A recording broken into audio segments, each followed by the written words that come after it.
Oh, howdy all, grab yourself a drink. It is time for some Path of Exile 2 discussion.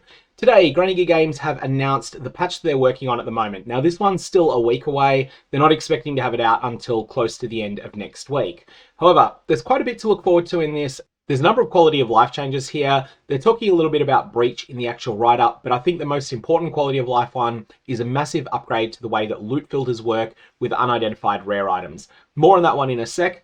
Let's go through the changes here. So Granny Gear Games state that the primary focus of this patch is to improve aspects of the endgame. They're looking to improve the worst cases for breaches without necessarily bringing them back to the crazy level they were in 0.1.0, where they were so much better than everything else that you felt like you had to do breach or you were missing out. I think their goal here is that breaches are compelling to run and that some of the worst cases of them don't happen, but that at the same time, they're not so good that everything else becomes worthless to run. That's what they're going for. But the biggest change here is the quality of life aspect. So there's a balance aspect where they're going to be improving the worst cases of breaches, but then the quality of life thing is going to be reducing the number of small breach splinter stacks that drop and instead have fewer larger stacks dropping. It's almost like the number 300 is too big for the number of splinters you need to pick up. Instead, perhaps you're going to be picking up 100 stacks of splinters instead of 300, and each one will be an average of 3. Exact numbers I don't know, but this is definitely a step in the right direction. In fact, this is something that I think should go back to Path of Exile 1 as well. None of this is dropping stacks of 1, 2, or 3 splinters there. This is the sort of thing where I think we should be getting 5 or 10 at a time instead of 1 or 3, and with the chance of each drop reduced so that you end up getting about the same number overall. Now, they're also making some visibility upgrades to Rogue Exiles. The biggest thing, though, that needs this tech is rare monsters in the game. It is rare monsters in Path of Exile 2 that really need more visibility, both on screen and also on the minimap. The number of times that I have been tracking where the rare monster is in a big pack of monsters based upon my minimap rather than based upon looking at the screen is definitely way too high. They're also saying here they're going to improve the behavior of Asmirian wisps when you activate more than one of them at the same time. This is something that doesn't happen all that often, but if they want to run in different directions, then one of them is ending up going to waste. Now, I have a small quality of life upgrade that's coming to Strongboxes. I don't think this is going to matter all that much, but I do think it's a good sign of a step in the right direction that might matter more on other types of content. And they do mention this is also going to work with Val orbs for essences. So you can kind of see it here. This large Strongbox has an icon where you can use an orb of transmutation out of your inventory, or an orb of alchemy out of your inventory if you want to use those on Strongboxes. Currently, I don't think Strongboxes are necessarily worth alching. Transmuting is a bit more reasonable, but alching them doesn't feel all that rewarding generally. But this will definitely take out some of the clunk for people that do decide to augment their Strongboxes in this way. I want to add that this is another thing that would be really good to see backported into Path of Exile 1 as well, because this would be a quality of life interaction that would probably be more useful in POE 1 than it would be in POE 2. Now, there's some other quality of life changes planned. More on those is coming in the next week. Right, so I said there were some loot filter upgrades coming. Here is the biggest change in the patch. Unidentified item tiers are going to be filterable. Note that this does not happen until the patch goes live in about a week's time. Now, what this means is that every time that you get a set of boots that drops from a monster, it can drop as a tier 1 rare, which is just not listed with a tier, or it can drop as a tier 2 rare, which bans a whole bunch of the lower tier mods from rolling. Tier 3, 4, and 5, which do the same thing as tier 2, but do the same thing better. Now, tier 5 ones in particular are very, very, very strict about what's allowed to roll on the item.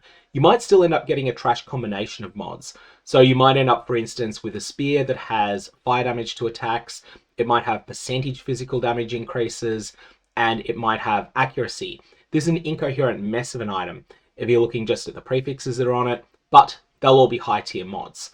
That's a losing case, but the winning case is when you happen to get a combination of mods that's at least usable. So let's say that you get a set of boots that drops. It has life, it has movement speed, it has fire resistance, and it has chaos resistance. And then if it's got any other mods, those other mods are trash.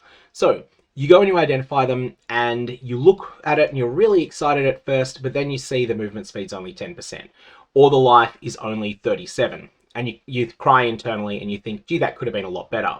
Well, if those boots were tier 4 or tier 5, then all those low tier mods would be banned from rolling on it. Editing GOG here with a bit of an actually. That does assume that the item is high enough item level that 10 and 37 are not the highest tiers available. So you would end up with something that ends up being quite good instead of being something that's complete and utter trash. Now, your loot filter has been hiding tier 4 bases because it's been treating them the same as a tier 1 version of the same item would have been. And so you may not have even seen that you had a set of boots that drops on the ground. It's a bit of an out-level base, but had you picked it up and identified it, it would have been 35% movement speed, tier 1 life roll, tier 1 fire res, tier 2 chaos res, i.e. a really good all-around item, but you didn't even see it.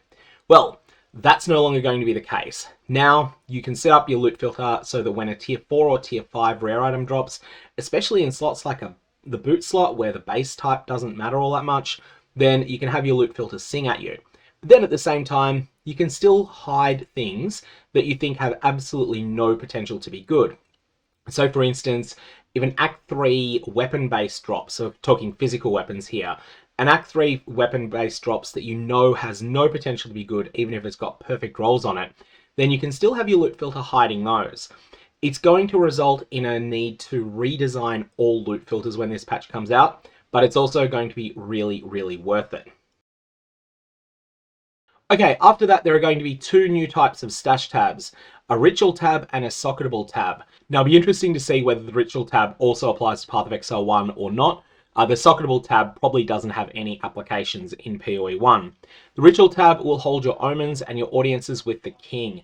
This is kind of not all that much, and I don't think this tab is going to be very good value for most people. Assuming they get the affinity on it right, which I anticipate they will if they're releasing the tab, you'll just be able to have a standard tab that can hold those things as well. Don't think there's very many people that have more than 144 omens and audiences with the king on one account at one time. There's certainly individuals that do, but I think that'll be pretty rare. The socketable tab will hold your runes, talismans, and soul cores. Again, I don't think that this is a particularly good value for money tab, and I'm not going to recommend people buy either of these in general, but it's an option there if you want it. You will, however, be able to upgrade your runes from within the socketable tab, which is a slight quality of life improvement.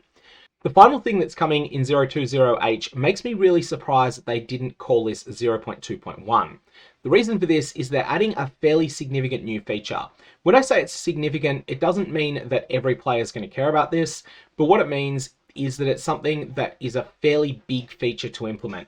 Private leagues, which is something that existed in Path of Exile 1 for a long time, quite a popular feature there, but not necessarily with every individual. And in fact, Grinding Your Games are running a promotion on private leagues at the moment in Path of Exile 1. These are going to be coming to Path of Exile 2.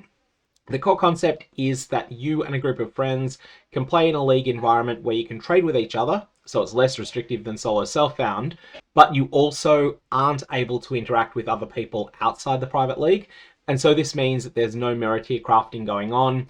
And one of the biggest things that merit-tier crafting does is it causes all of the best resources for crafting in the game to have a best use case. So for instance, the most powerful thing you can do with an Omen of Whittling isn't crafting your own gear, it's selling it to someone that's trying to use it in order to make a merit-tier item. Well, in a private league, no one's making that merit-tier item, so the best thing you can do with that Omen is actually to use it yourself, or potentially to hand it over to a friend who can then turn around and use it. That's the appeal of private leagues, that medium-sized economy, and it's something that will be available in Path of Exile 2 starting 020H, but it's going to be released with just the bare bones functionality. None of the extra mods that are available in Path of Exile 1 will be there, nor will integration with the Path of Exile 2 website. That said, it's not like Grinding Your Games do all that much with the Path of Exile 2 website.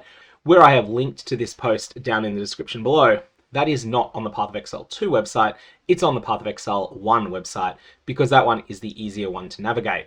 Anyways, that's the information that we've got today on 020H. A reminder, this is not going to be the entirety of this update, and it's also not an update that's live yet. Grinding Your Games are expecting it to be another week away.